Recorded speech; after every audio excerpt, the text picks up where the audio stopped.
The East Coast last night, we saw about 2 to 3.5 inches of rain across parts of the Northeast. And look at this, more wet weather already moving into the Philadelphia area, northern Delaware, moving through southern New Jersey as well. That's the real heavy stuff. Also through south central New York State, where we're seeing some of that heavier rain. But watch what happens today. We'll get some breaks this afternoon, still windy, still cold. And then the secondary area of low pressure slowly rides up the East Coast. So North Carolina, Virginia, Washington, D.C., Maryland, Delaware, then again up into the Northeast and including New England. Most of the day Sunday will be in and out of pockets of heavier rain and lots of clouds.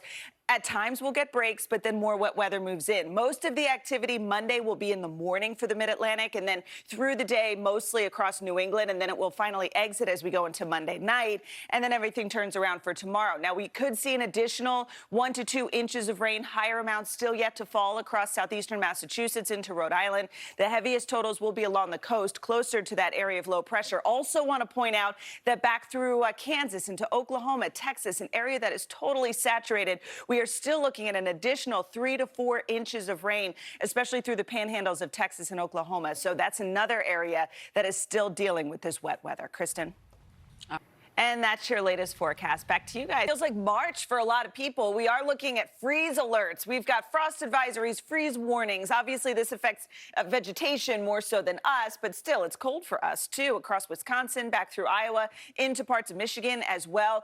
We've got this stream of cold air pouring in from the north and the northeast, so temperatures running about 5 to 15 degrees below average. Buffalo stuck in the 50s today. Lexington, Kentucky, 55 for a high temperature. That's 24 degrees below average.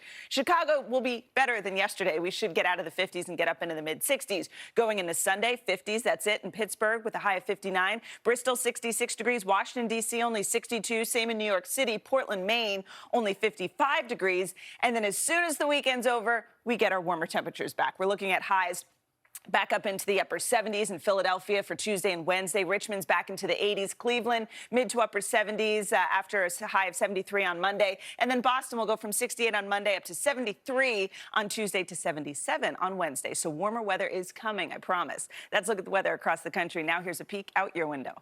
And that's your latest forecast. Back to you guys. Everyone, we've got a jam-packed pop start for you today. Let's start with Prince Harry. The Duke of Sussex teamed up with Oprah Winfrey for the mental health docuseries The Me You Can't See. The two released a town hall episode on Friday where Harry got candid about seeing kids grow up in today's world and being forced to deal with climate change and social media. I'm talking about Charlie Bit My Finger, an early viral video that first surfaced on YouTube, if you can believe it, in 2007. It has since become one of the platform's most watched videos ever. And if you have no idea who Charlie is or whose finger he bit or what I'm even talking about, just watch this. Very inspirational. Ooh. Nearly two decades ago, a man facing drug dealing charges was given a second chance by a judge who saw potential in the high school dropout. 16 years later, Edward Martell was back in the courtroom, but this time he was sworn in to the State Bar of Michigan by that same judge.